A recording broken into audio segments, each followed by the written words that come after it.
자,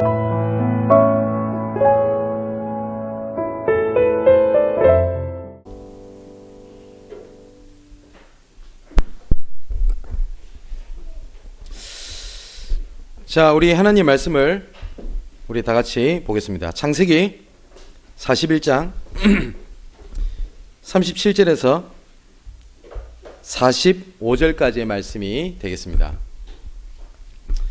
창세기 41장 37절에서 45절까지의 말씀이 되겠습니다. 제가 봉독해 드립니다. 바로와 그의 모든 신하가 이 일을 좋게 여긴지라. 바로가 그의 신하들에게 이르되 이와 같이 하나님의 영에 감동된 사람을 우리가 어찌 찾을 수 있으리요 하고 요셉에게 이르되 하나님이 이 모든 것을 내게 보이셨으니 너와 같이 명철하고 지혜 있는 자가 없도다. 너는 내 집을 다스리라. 내 백성이 다 내 명령에 복종하리니 내가 너보다 높은 것은 내 왕자뿐이니라. 바로가 또 요셉에게 이르되 내가 너를 애굽 온 땅의 총리가 되게 하노라 하고 자기 인장반지를 빼어 요셉의 손에 끼우고 그에게 세마포 옷을 입히고 금 사슬을 목에 걸고 자기에게 있는 버금 수레에 그를 태우매 무리가 그의 앞에서 소리 지르기를 엎드리라 하더라. 바로가 그에게 애굽 전국을 총리로 다스리게 하였더라. 바로가 요셉에게 이르되 나는 바로라. 애굽 온 땅에서 내 허락이 없이는 수족을 놀릴 자가 없으리라 하고 그가 요셉의 이름을 사브나빠네라고 하고 또 온의 제사장 보디베라의 딸 아스낫을 그에게 주어 아내로 삼게 하니라. 요셉이 나가 애굽 온 땅을 순찰하니라. 아멘. 오늘은 요셉의 정복의 현장이라는 제목을 가지고 같이 말씀을 나누려고 합니다. 현장에서 그 많은 사람들을 만나게 됩니다. 뭐 불신자들도 만나게 되고 그리고 믿는 사람들도 이렇게 많이 만나게 됩니다. 그런데 많은 사람들이 지금은 노예 시대도 아니고 포로 시대도 아니고 속국 시대가 아닌데 여러 가지의 노예, 포로, 속국이 되어 있는 것들을 굉장히 많이 보게 됩니다.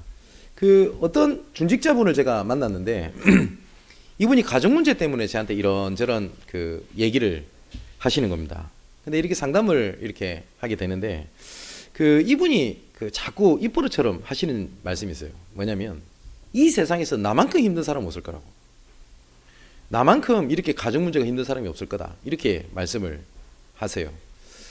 원래 사람이 힘들면요 세상에서 가장 비련의 주인공이 나 자신입니다. 그죠? 우리 청년들 혹시 그 연인과 헤어지게 되면 세상에서 가장 그 비련의 사랑의 비련의 주인공인 자기라고 느끼거든요. 근데 절대 그렇지 않습니다. 그리고 사람이 힘들면 내가 제일 힘들다고 생각이 들어요.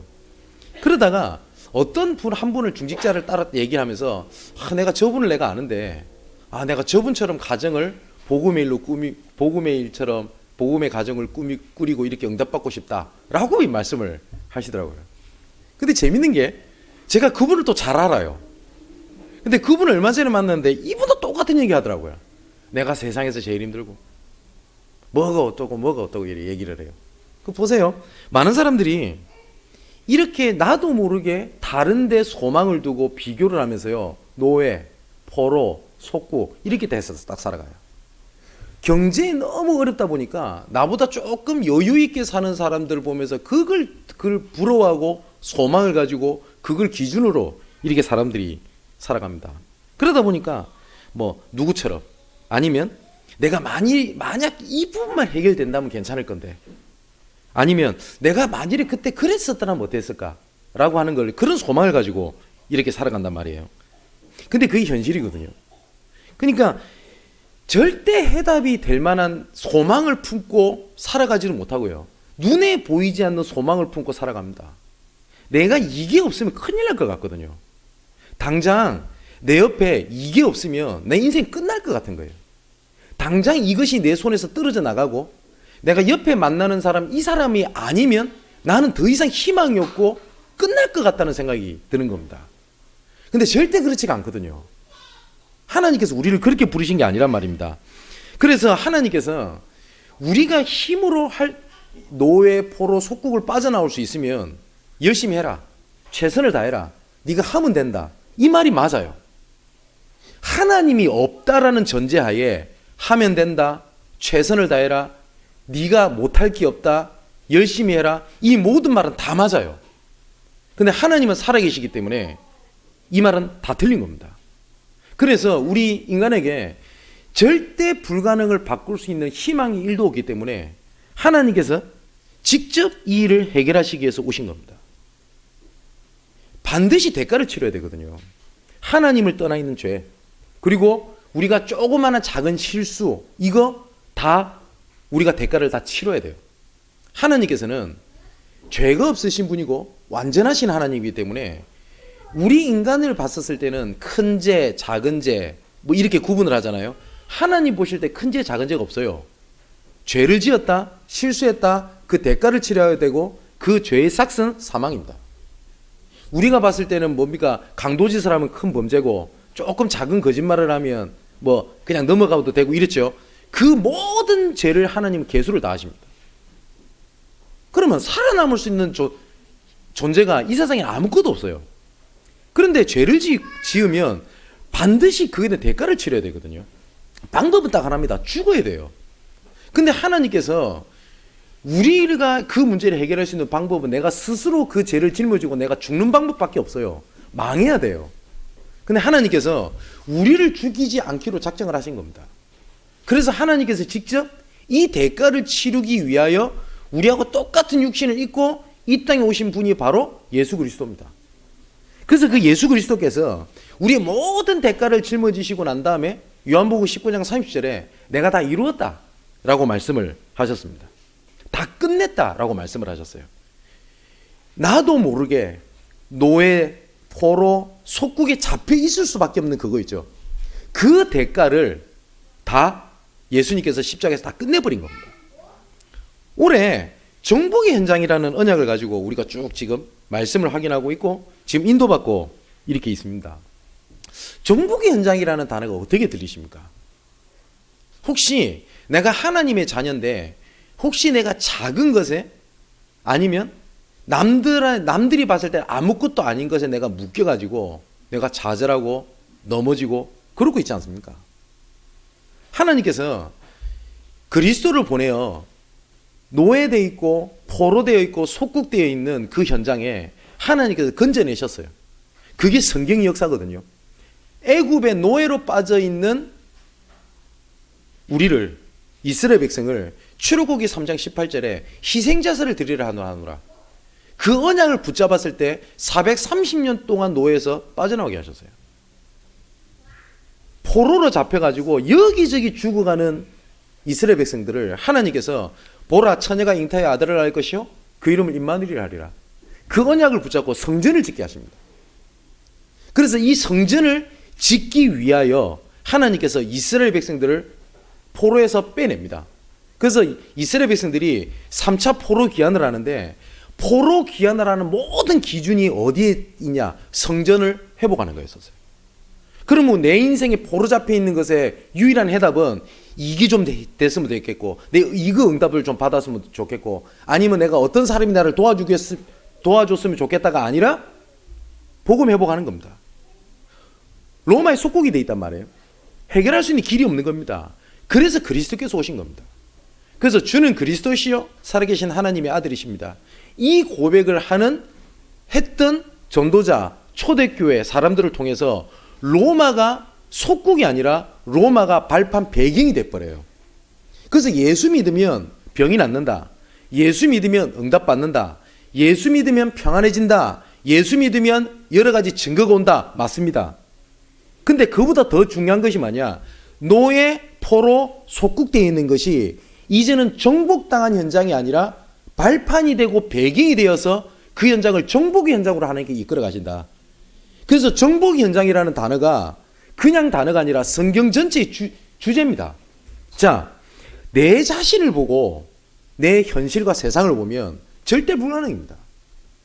우리 현실을 보고요, 내 상황을 보고 난 다음에 세계복음 하자, 237개 나라 살리자, 5천 종족을 살리자, 렘넌트 살리자, 절대 불가능입니다. 할 수 있는 게 아무것도 없어요. 그런데 말씀을 붙잡고 세상을 보니 그게 절대 가능의 하나님의 계획인 겁니다. 아까 말씀드렸듯이 로마의 속국이라고 하는 현실을, 내 자신을 보고 현실을 보니까 이스라엘 백성들이 희망이 없어요. 그죠? 그런데 그리스도께서 오셔서 모든 문제 해결하시고 난 다음에 언약을 주신 겁니다. 예루살렘과 온 유대와 사마리아 땅끝까지 이르러 내 증인이 되리라 하시니라.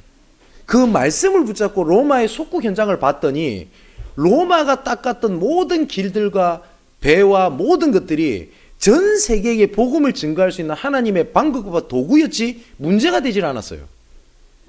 이거를 몰랐으면 로마의 감옥에 잡히는 것이 바울에게는 큰 위기였고 문제였을 건데, 이 말씀을 붙잡고 현실을 보게 되니까 빌립보서 이렇게 얘기를 하죠. 내가 갇힌 것이 오히려 복음의 진보가 됨이니라. 정복당한 현장이, 그리고 내 가정 문제가, 경제 문제가 이게 없어져야 된다, 좋아져야 된다도 응답이겠지만 이게 문제가 되지 않을 뿐더러 이게 발판 배경이 돼버리는 겁니다. 내가 청소년 시기 때 방황하고 넘어지고 그러면서 갑자기 확 좋아지고 응답이 오면 좋을 것 같은데, 넘어졌다가 일어났다가 다시 넘어졌다 일어났다 그 반복했던 그 과정들 있죠. 이게 말씀 속에서 보게 되니까 내가 렘넌트를 살릴 수 있는 렘넌트의 응답의 길을 걷고 있는 거지 안 되고 있는 게 절대 아니란 말이에요. 그죠? 그걸 보고 정복의 현장이라고 얘기를 합니다.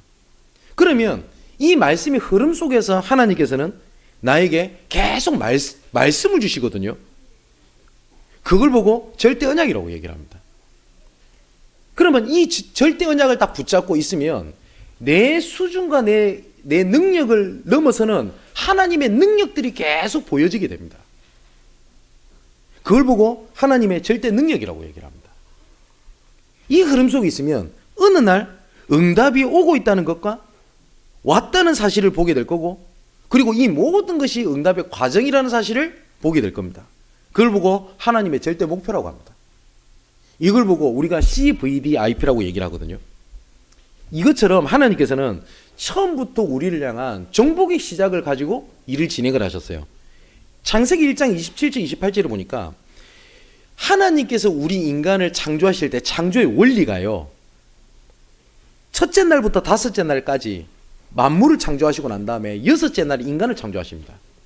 그리고 창세기 1장 27절 28절에 이렇게 말씀하시죠. 모든 것을 정복하고 다스려라. 이 땅에 충만해라. 창조의 원리가 정복할 수 있는 모든 것을 하나님께서 예비해 놓고 인간을 만드신 겁니다.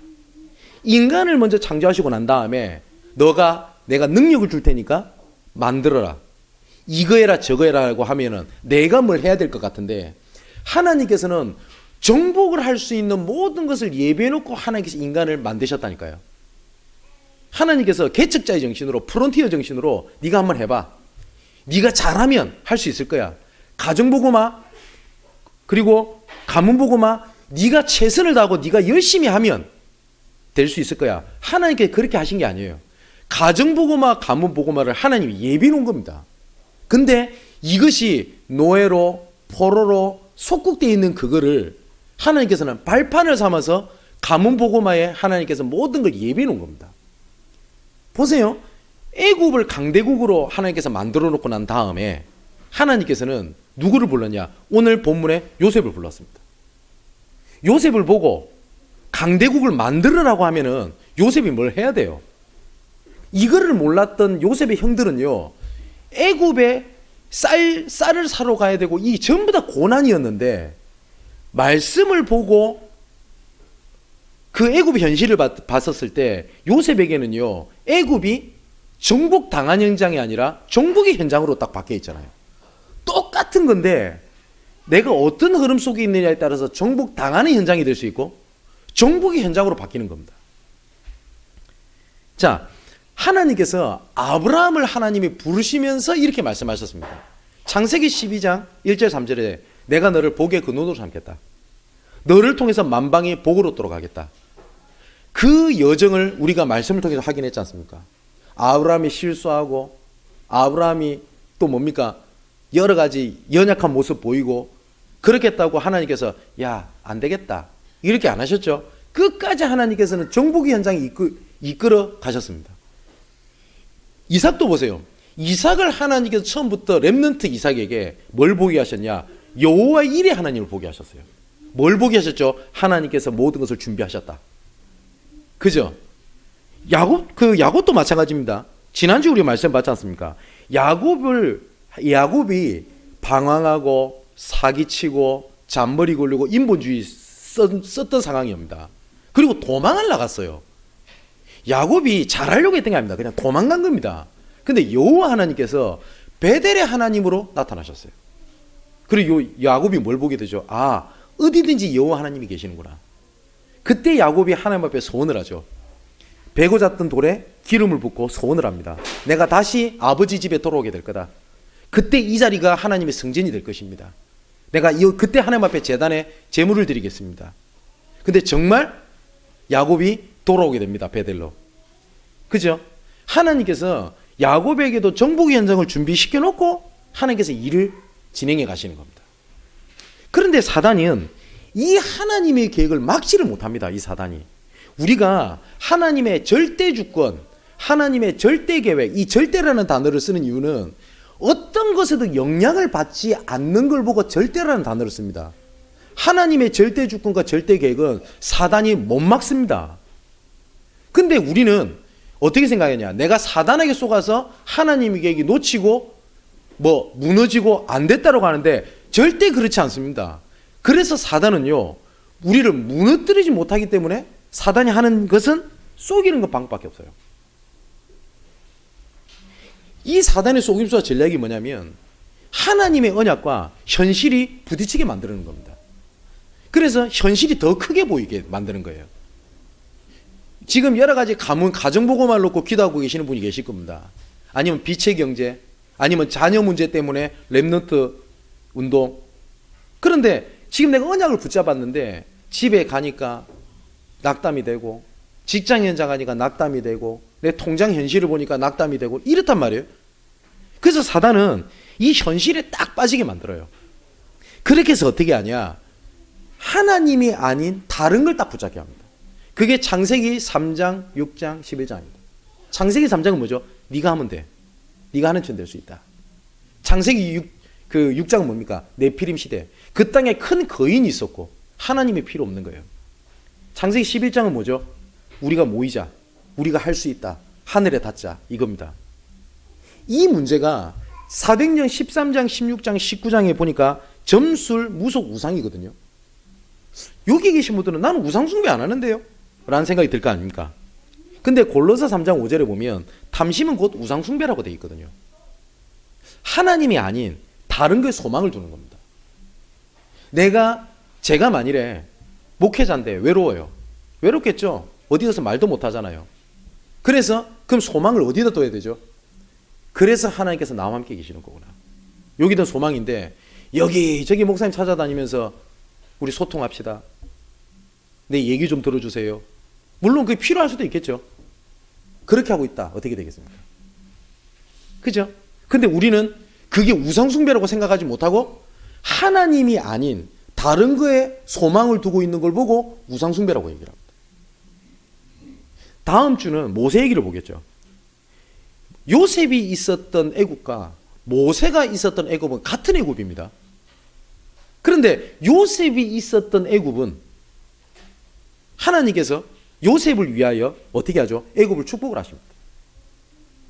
근데 이 요셉의 한 명의 전도자가 없었을 때는 어떻게 됩니까? 다음 주에 보겠습니다만은 출애굽기 1장에 보면 분명히 성경에 그렇게 되어 있어요.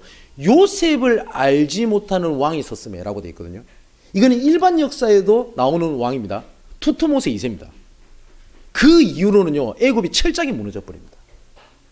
그래서 하나님께서 이 이스라엘을 건져내는 방법이 뭐죠? 10가지 재앙을 통해 가지고 이스라엘 백성들을 건져내는 데 사용하시고 애굽을 무너뜨리는 데 사용하십니다. 그 10가지가 우상입니다. 무슨 말이죠? 그 우상이 니한테 해결책이 될 수 없다. 니한테 소망이 될 수 없다라는 겁니다. 그걸 보게 하시는 겁니다. 사랑하는 성도 여러분, 혹시 내가 요거 놓치면 내가 무너질 것 같다라는 것 때문에 그게 혹시 노예, 포로, 속국돼 있습니까? 그게 무너지는 그날이 하나님께서 역사하시는 그날일 수 있습니다. 내가 이거 놓치면 내 인생 끝날 것 같거든요. 내가 지금 당장 요거 붙잡고 있는 이거 놓치면 큰일 날 것 같다는 생각은 그거 있죠. 그거는 하나님께서 놓기를 원하시는 겁니다. 자, 그래서 아브라함이 어떻게 속는지 보십시오. 복의 근원이라는 언약을 붙잡고 가는데 창세기 12장 10절에 보니까 그 땅에 기근이 들었으므로 아브라함이 애굽에 거류하려고 그리로 내려갔으니 이는 그 땅에 기근이 심하였습니다. 아브라함도 의식주 문제라는 현실이 딱 부딪혀 놓으니까 가나안 땅으로 가야겠다는 언약을 놓치게 돼요. 우리가 사단이 속이는 게 그겁니다. 현실이 더 커 보이게 만들어요. 이 사단의 속임수는 꼭 뭐하고 같냐면요, 신기록하고 같습니다. 현실이 아니에요. 사실이 아니에요. 허상이에요. 믿음은 바라는 것들이 실상이에요. 우리가 믿음이 실상이지 사단의 속임수는 허상이거든요. 제가 이런 얘기 종종 안 합니까? 그 7블럭, 그러니까 한 동네 엄청나게 넓은 지역이죠. 지상 한 30m 정도까지 눈에 보이지 않을 만큼 안개가 가득 차요. 이 수증기를 다 모으면 물 반 컵밖에 안 됩니다. 그런데 이것이 뿌옇게 만들어가지고 눈앞을 다 가려버리는 거예요. 사단은 눈앞에 보이는 현실, 이거 놓치면 큰일 나게 만듭니다. 그래서 현실이 더 크게 보이게 만드는 겁니다. 그래서 우리가 나도 모르게 불신앙인 줄 모르고 하는 불신앙인데 몇 가지가 있어요. 나도 인간인데요. 예, 맞아요. 그래서 하나님 그리스도를 보내신 거 아닙니까? 우리 인간으로 안 되기 때문에 그리스도를 보낸 거 아닙니까? 그런데 그리스도가 아니고 붙잡는 게 아니라 나도 인간이잖아요. 이거예요. 두 번째는 당장 현실이 이런데 내가 어떡하란 말입니까? 이거거든요. 그래서 하나님께서 이 현실의 응답을 안 주신 게 아니라 그 현실 속에 하나님이 오직을 찾도록 여러 가지를 하나님께서 우리를 이끌어 가시는 겁니다. 나는 지금 너무 힘드니까 그냥 조용히 그냥 말씀만 듣고 내가 조용히 그냥 예배 드리고 싶다. 예, 이해합니다. 그런데 하나님께서 창세기 3장 15절에 원시 복음을 주시고 난 이후에 우리를 이끌어 가시는 방법이 예배거든요. 예배에는 5가지가 있어요. 말씀, 기도, 찬양, 헌신, 교제입니다. 근데 나는 조용히 말씀 듣겠다. 죄송하지만 예배를 온전하게 누리지 못하는 거거든요. 그래서 사단은요, 탁 무너지게 만들어버려요. 우리가 절대 불가능이기 때문에 절대 가능의 그리스도를 주셨고 그것만 붙잡으라고 하나님께서는 우리를 몰아가시는 겁니다. 그게 하나님의 방법입니다. 그렇다면 절대 불가능한 걸 인정하고요, 내 자신이 절대 가능의 그리스도를 붙잡냐, 아니면 절대 불가능이라고 하는 것 속에 빠져서 절대 가능인 그리스도를 내가 놓치고 있냐. 영적인 건 딱 2가지밖에 없어요. 야곱도 똑같습니다. 창세기 27장에 보니까 눈에 보이는 축복과 응답에 막 집착을 합니다. 그러다 보니까 하나님께서 야곱에게 장자의 축복을 주셔서 이끌어 가시려는 절대 주권 속의 절대 계획을 가지고 계셨던 건 사실이에요. 그런데 야곱은 그 시간표를 못 기다리는 거예요. 그래서 속이고 사기쳐서 장자권을 빼앗고 축복권도 빼앗아 버립니다. 야곱도 그렇게 했단 말이에요. 응답은 따라오는 것이지 우리 목표와 방향이 아닙니다. 많은 사람들이 응답을 강조해요. 뭐라고 얘기를 하냐면 이렇게 해서 응답을 받았다, 저렇게 해서 응답 받았다, 이렇게 하면 응답이 된다, 저렇게 하면 응답이 된다. 예, 맞아요. 그런데 하나님의 응답의 기준은 딱 한 가지입니다. 하나님이 지금 나와 함께 계시는 겁니다. 지금 내가 아무리 어려운 상황이라도 지금 하나님이 나와 함께 계시고 있다는 것이 응답이지, 된다 안 된다가 기준이 아닙니다. 내가 진짜 복음 붙잡았더니 내가 장사를 하는데 가게 매출이 올랐어요. 예, 응답일 수 있습니다. 근데 그게 복음의 그게 기준이 아니에요. 그러면은 삼성의 이재용 회장 이런 사람들이 그 포럼 들으면요, 자기는 예수 믿을 이유가 없어요. 이번에 신문에 났대요. 브랜드 이 가치가 그 삼성이 이번에 1등 했더만요. 도요다가 2등이고 도요다가 지금까지 1등이었다가 삼성 1등이 됐대요. 그러면 그 임직원들, 그 간증들은 예수 믿을 이유가 있어요? 근데 그 수준 낮은 것을, 좀 죄송합니다 그런 표현을 써서, 그 수준 낮은 것을 응답받았다고 하고 우리는 그걸 보고 복음이라고 얘기를 해요. 내가 복음을 잘 붙잡았더니 내가 계획했던 게 잘 이루어졌나요? 아닙니다. 내가 잘 되든 안 되든 여호와께서 나와 함께 계시는 겁니다. 그렇기 때문에 잘 안 되고 있다고 해서 내가 무너지거나 실패하는 것이 아니고, 잘 된다는 거에 그거에 빠져가지고 내가 타락하거나 넘어지지 않는다. 그게 우리의 응답입니다. 또 창세기 34장의 야곱의 문제는 뭐였습니까? 가문 후대 문제였거든요. 그런데 디나가 자기 딸이 몹쓸 짓을 당해서 하나님 앞에 엎드리는 그 시간이 야곱이요 달라진 게 그거였었어요. 그전에는 야곱이 기도하는 게 있습니다. 뭘 두고 기도하죠? 형이 나 죽이려고 해요. 나 힘들어요. 야곱이 그전에 그걸 기도합니다.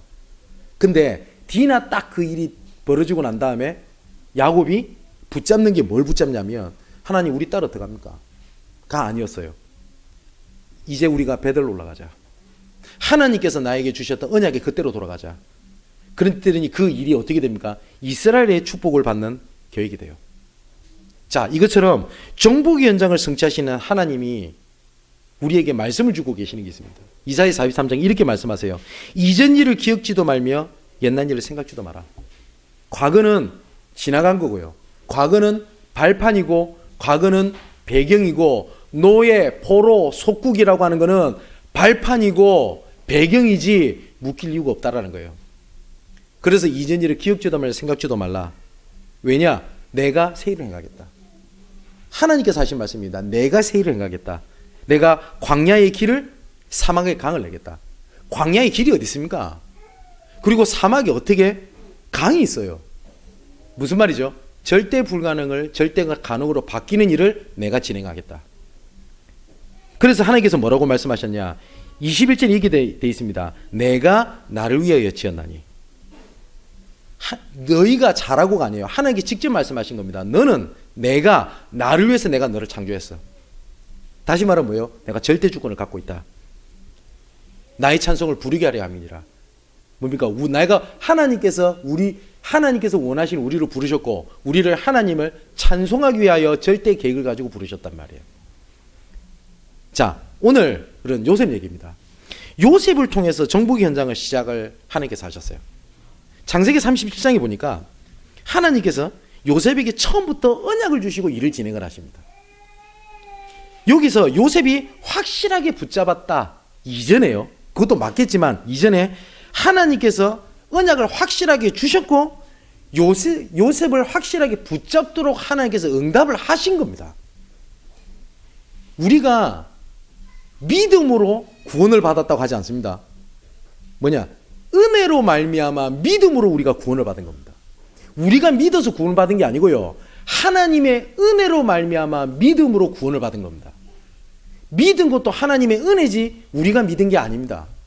우리가 언약을 확실히 붙잡았다가 아니라 하나님의 은혜로 확실하게 흔들리지 않도록 붙잡게 하셨다, 그 말이 맞아요. 그래서 창세기 39장에 보면 이렇게 되어 있습니다. 여호와께서 요셉과 함께 하셨음에 라고 되어 있습니다. 그러면 여호와께서 요셉과 함께 하셨다 이러면 이 반대로 얘기해도 말이 돼요. 요셉이 여호와와 함께함으로 형통한 자가 돼요. 이래도 말이 맞죠? 이 순서를 바꿔도 말이 맞아요. 근데 보세요. 여호와께서 요셉과 함께 하심으로 이렇게 하면 붙잡고 있는 주체가 누구죠? 하나님입니다. 하나님이 요셉을 붙잡고 계시는 겁니다.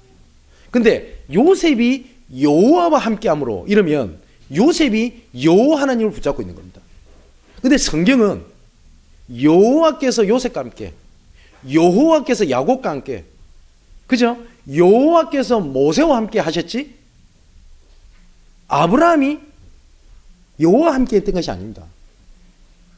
그죠? 그것처럼 요셉이 언약을 하나님께서 확실히 붙잡게 하셨어요. 근데 11절에 이렇게 되어 있습니다. 장세기 37장 11절에 그의 형들은 시기하되 그의 아버지는 그 말을 마음에 간직해 두었더라 라고 되어 있거든요. 그러면 요 야곱은 뭘 받겠죠? 야곱이 이미 봤던 증거가 있죠. 베들로 올라가자. 그 고백을 하나님께서 서원을 하나님께서 끝까지 지키시고 나를 정복의 현장으로 이끌어 가셨다는 사실을 야곱은 압니다. 요셉의 그 고백을 그래서 마음에 둔 겁니다. 나중에 애굽의 총리로 되었을 시에 야곱이 했던 것들을 보면 알 수 있어요. 마음에 둔 겁니다. 우리 사랑하는 우리 렘넌트들을 둔 우리 부모님들, 우리 렘넌트들의 작은 믿음의 고백을 마음에 두십시오. 하나님은 그 마음의 고백을 들으십니다. 그리고 가정을 시작하시면서 불신자 때 가정을 이루신 분은 모르겠습니다만은 목사님이 주례를 하신 분 계실 겁니다. 혹시 그 언약을 기억하고 계십니까? 중직자 임직하셨죠? 그 언약 끝까지 잡으셔야 됩니다. 하나님께서는 행사 때 그냥 얘기해 주신 게 아닙니다. 저는 목사 안수 때 어떤 말씀을 받았는지 저는 지금도 기억합니다. 그 언약대로, 그 소원대로 하나님께서는 이루어 가십니다. 근데 요셉이 이 언약을 붙잡았는데 항상 성경은 두 가지를 비교를 해요. 형들이 있었거든요. 이 형들은 이제 요셉을 시기하는 겁니다. 죽이려고 하고, 그래서 구덩이에 던져버리고 이렇게 해요. 그래서 나중에는 어떻게 하죠? 노예로 팔아버립니다. 요셉 입장에서 어땠을까요? 창세기 39장에 보니까 요셉이 어땠을까요? 언약을 붙잡았는데 내 현실은 더 안 좋아졌어요. 뭐냐? 노예예요. 혹시 내가 그리스도를 붙잡고 예전에 내가 예수 믿고 난 다음에 불신자 때보다 더 힘들다라고 생각하시는 분도 계실 겁니다. 내가 잘못 믿어서 그런가? 그렇게 내가 복음을 잘 오해하고 있을 수도 있겠죠. 근데 중요한 거는 내가 오해하고 있다고 하나님께서 나를 버리고 나를 팽개쳐두고 그렇게 하시는 게 아니거든요. 요셉이 어땠을까요? 해와 달과 별이 절으라고 볕 따위 절으라는 꿈을 꿨는데 내 현실은 뭡니까? 노예입니다. 근데 요셉은 그 노예라고 현실 속에서 할 수 있는 오직을 찾아낸 겁니다. 우리 청년들 보고 지금부터 5천 종족 살리라. 헌금 그만큼 내라. 그리고 세계 그리 다니라. 못 냅니다. 못 다닙니다. 또 그렇게 해도 안 되고. 그러면 청년 시기 때 할 수 있는 오직이 있을 겁니다. 그 작은 것 있죠. 그 요셉은 오직이 뭐였냐? 가정일 열심히 하는 거예요. 왜냐? 하나님이 보냈으니까. 그래서 노예 생활 충실히 합니다. 그랬더니 성경이 뭐라고 되어 있냐? 그 창세기 39장 5절에 이렇게 되어 있거든요. 그가 요셉에게 자기의 집과 그의 모든 소유물을 주관하게 한 때부터 여호와께서 요셉을 위하여, 여기 뭐라고 되어 있냐? 요셉을 위하여 이렇게 되어 있습니다. 그 애굽 사람의 집에 복을 내리심으로 여호와의 복이 그의 집과 그의 밭에 있는 모든 소유에 미신지라. 요셉은 노예 때 할 수 있는 오직을 찾아요.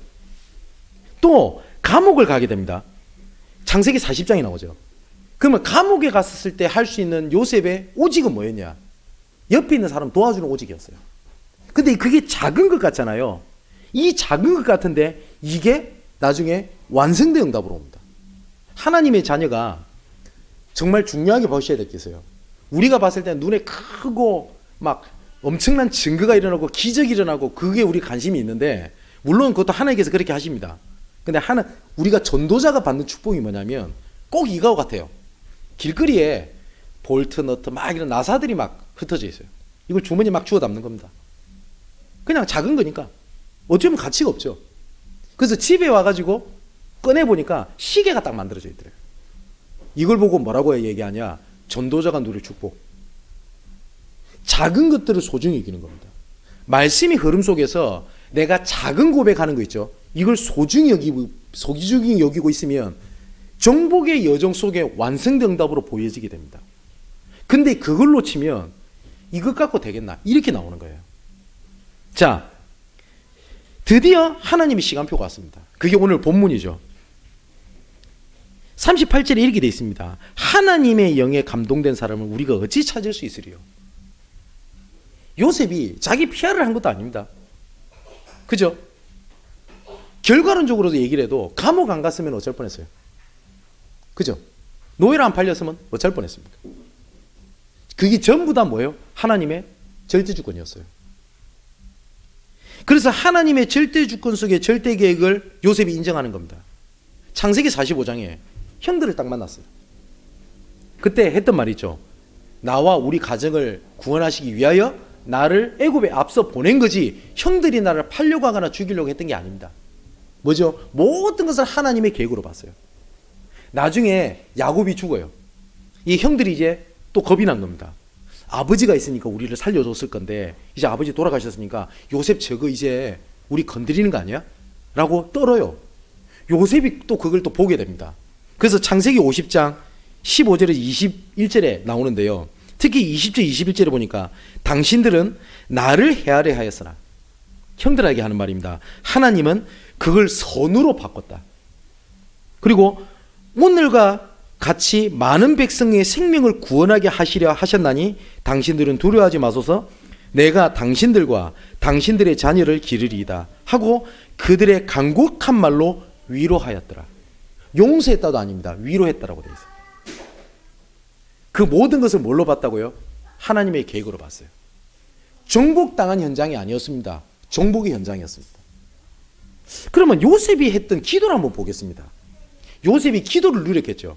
근데 아브라함, 이삭, 야곱 이런 인물들은 기도하는 장면들이 나와요. 단을 쌓았다든지 제단을 쌓았다든지. 근데 요셉은 특별하게 기도하는 장면들이 성경에 나오질 않습니다. 그럼 요셉은 기도하지 않았다가 아니에요. 요셉이 본 거는, 요셉이 봤던 기도의 누림은 뭐냐면 24시였어요. 그 증거가 창세기 39장 2절에 여호와께서 요셉과 함께 하셨으며 요셉이 형통한 자가 돼요 라고 되어 있거든요. 요셉은 하나님과 계속 동행하는 비밀을 가지고 있었습니다. 그러면 우리가 24시를 누리기 위해서 몇 가지를 찾아내야 될 게 있습니다. 그 첫 번째가 뭐냐면 복음을 계속 알아가고 말씀을 통해서 복음을 이해하고 가는 것들이 굉장히 필요합니다. 복음을 아는 만큼 내가 기도를 누릴 수 있는 건 사실입니다. 그래서 기도를 많이 했다, 기도를 어떻게 해야 된다, 뭐 기도할 때 꼭 호흡을 통해서 기도해야지 더 증거가 일어나고, 성경에 없어요 그런 말. 하나님이 함께하는 겁니다. 그죠? 제가 이 말 또 들으면 또 그러면 깊은 호흡 통해서 기도하는 게 틀렸단 말이냐, 그 말을 하는 게 아니잖아요. 기도의 기준이 그게 아니라니까요. 기도는 하나님이 나와 함께 계시는 겁니다. 기도를 많이 한다? 이거 중요한 거 아닙니다. 여러분, 무속인들 기도하는 거 보셨어요? 혹은 다른 종교단체들이 기도하는 거 보셨습니까? 무시무시합니다. 우리는 아무것도 아닙니다. 우리는 뭐 1시간 정도 기도했다? 그러면 기도 많이 했다 뿌듯하죠? 제가 무속인들 기도하는 거 봤거든요. 신이 내릴 때까지 3박 4일을 펄짝펄짝 뜁니다. 안 자고. 그럼 기도 많이 하면 응답받는다. 무속인이 우리보다 훨씬 낫습니다. 정시기도 3번 했더니 응답 많이 받는다. 모슬렘은 5번 엎드립니다. 그죠? 기도는 그게 아니거든요. 요한복음 15장 1절에서 5절을 보니까 예수님께서 이렇게 말씀하셨습니다.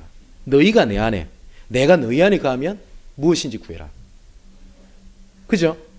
거하고, 하나님 그리스도께서 나와 함께 계시고 내가 그리스도와 함께 있는 겁니다.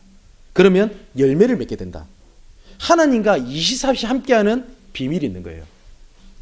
그래서 하나님께서는 어려움을 통해서 계속 그리스도를 생각나게 한다. 그게 응답이지 문제가 아닙니다.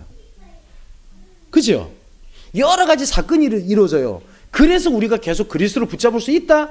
그러면 그 문제가 응답이지 어려움이 아닙니다.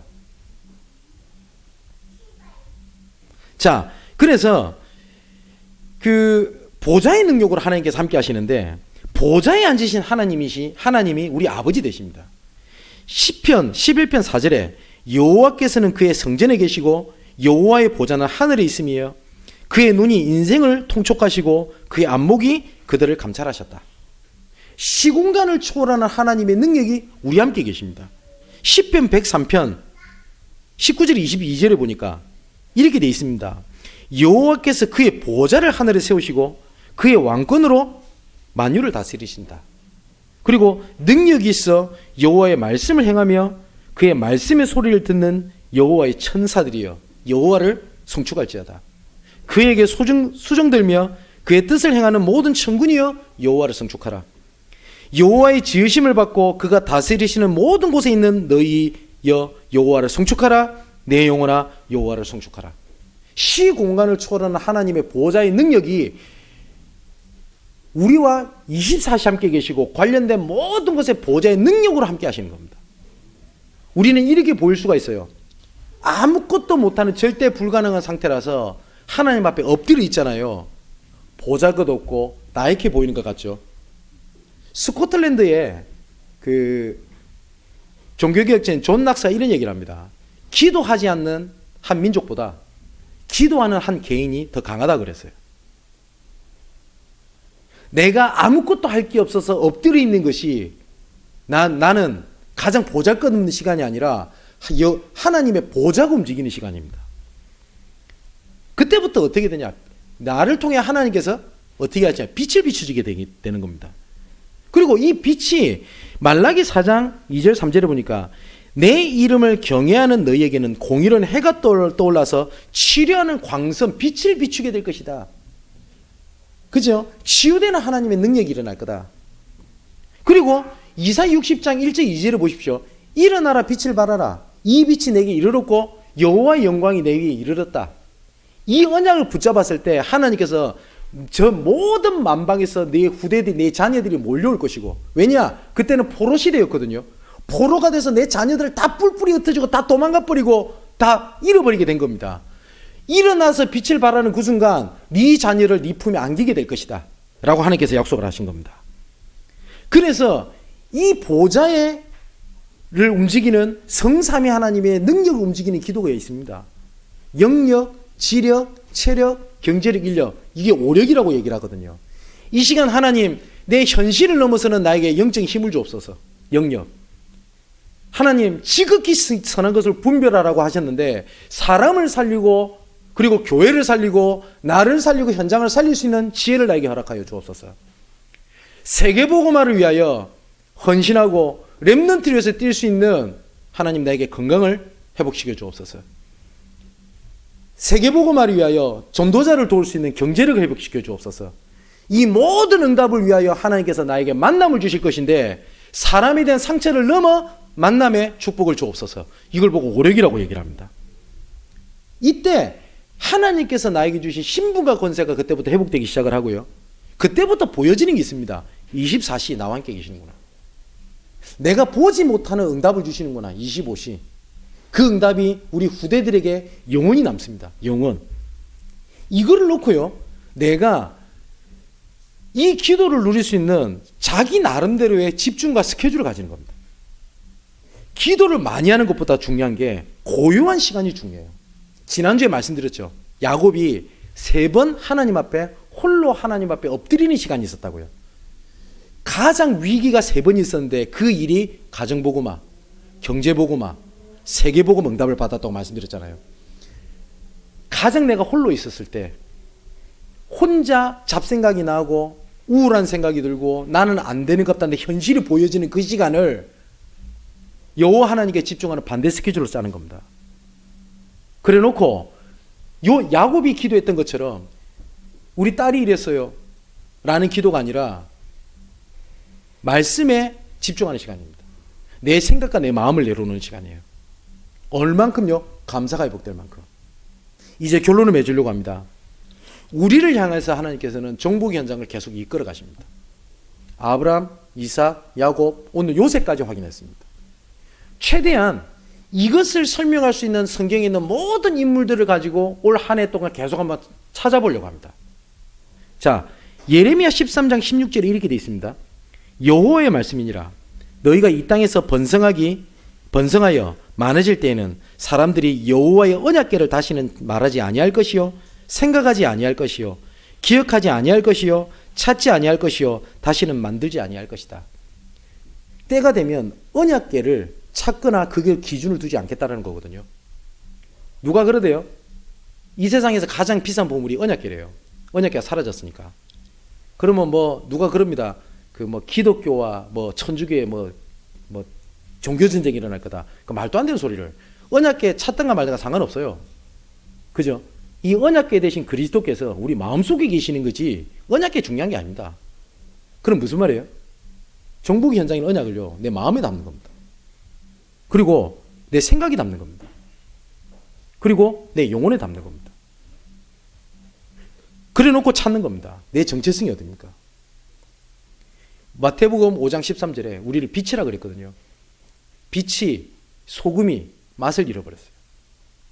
누가복음 18장 1절 8절을 보니까 그 잘 읽어보십시오. 때를 쓰면 하나님께서 응답을 주시겠다가 아닙니다. 누가복음 18장 내용은. 그 정도로 믿음이 없냐? 이 정도밖에 믿음이 안 되냐? 때 써가지고 얻어야 될 만큼 그런 응답이냐? 믿음이 없는 자들아 하시면서 꾸짖은 장면이 나와요. 우리가 응답이 있으면 기쁘고 응답이 없으면 무너져야 됩니까? 우리가 응답이 있으면 전도하고 응답이 없으면 전도 안 해야 돼요? 아니잖아요. 교회의 정체성이 뭡니까? 교회가 있어야 될 이유가 뭔데요? 서로 사랑해야 되고 서로 위로해야 되고 필요합니다. 그리고 서로 관심 가져줘야 되고 교회에서는 서로 상처 주지 말아야 되고 상처도 받지 말아야 되고 갈등도 없어야 되고 문제가 없어야 돼요. 맞아요. 근데 교회의 정체성은 그게 아니에요. 그리스도께서 오셔서 교회를 세우신 이유는 딱 한 가지입니다. 증인되라. 살리는 목적이에요. 내가 옆에 이 사람을 살리기 위해서 내가 조금 자존심이 상한다. 그럴 수 있어요. 맞습니까? 내가 조금 옆에 있는 사람을 살리기 위해서 내가 좀 어려움을 당한다. 그럴 수 있어요. 우리 업의 정체성입니다. 의식주를 넘어서서 뭐죠? 빛의 경제를 회복해야 될 이유가 있을 거 아닙니까? 가난한 건 죄가 아닙니다. 근데 이 가난함이 내 후손에게 넘어갔다, 후대에게 넘어갔다, 그거는 재앙입니다. 그러면 이 빛의 경제를 나를 통해서 회복하시든 내 후대를 통해서 회복하게 하시든 언약을 잡으셔야 돼요. 미래에 대한 정체성입니다. 후대들입니다. 현장에 수많은 렘넌트들이 넘어져요. 지금 중직자 자녀들이 다 넘어져가 있어요. 얼마 전에 제가 또 얘기를 들었어요. PK인데 지금 무너져가 있어요. 어떻게 되겠습니까? 그리고 우리의 영원한 정체성이 뭐냐? 세계복음화입니다. 우리가 살아생전에 세계복음화 못할 수도 있습니다. 우리가 살아생전에 세계복음화하자. 물론 중심은 좋습니다. 그것대로 움직이는 건 아니죠. 그죠? 보세요. 모세가 붙잡았던 정복의 현장의 응답이었던 가나안 정복을 모세는 못합니다. 근데 후대를 통해서 이루어가세요. 우리의 정체성이 뭡니까? 눈앞에 보이는 우리의 정체성이 눈앞에 보이는 작은 문제, 갈등, 부부간의 여러 가지 어려움, 경제 문제, 내가 상처받았니, 아쉬웠니, 섭섭하니, 이것 때문에 무너질 우리의 정체성이 아니라고요. 요셉을 하나님이 부르셨습니다. 어떻게 불렀냐? 하나님께서 세우시고 하나님께서 이끌어 가셨어요. 오늘 정복의 현장을 누리고 확인하는 오늘 일평생이 되시기를 주님의 이름으로 축원을 드립니다. 오늘 시간이 많이 갔습니다만은 언약을 붙잡는 중요한 시간이 되시기를 주님의 이름으로 축원을 드립니다. 기도하겠습니다. 나의 하나님, 여호와 하나님께서 요셉을 부르셨고 요셉에게 언약을 붙잡게 하셨으며 요셉을 치유하셨고 애굽이 위기가 아니라 정복의 현장으로 바꾸신 분이 우리 하나님이심을 믿습니다. 우리는 할 수 없습니다. 그래서 그리스도가 필요합니다. 우리는 할 수 있는 의지도 없습니다. 그래서 하나님의 은혜가 필요합니다. 우리는 갈 바를 알지 못합니다. 그래서 하나님의 인도가 필요합니다. 이 시간 나를 넘어서 하나님의 은혜를 붙잡는 시간 되게 하여 주시옵소서. 내가 무엇을 하려는 의지를 넘어서 하나님의 계획을 붙잡는 시간 되게 하여 주시옵소서. 응답이 아니라 하나님께서 원하시는 방향에 사로잡힌 자가 되게 하여 주옵소서. 살아계신 예수 그리스도 이름으로 기도하옵나이다. 아멘.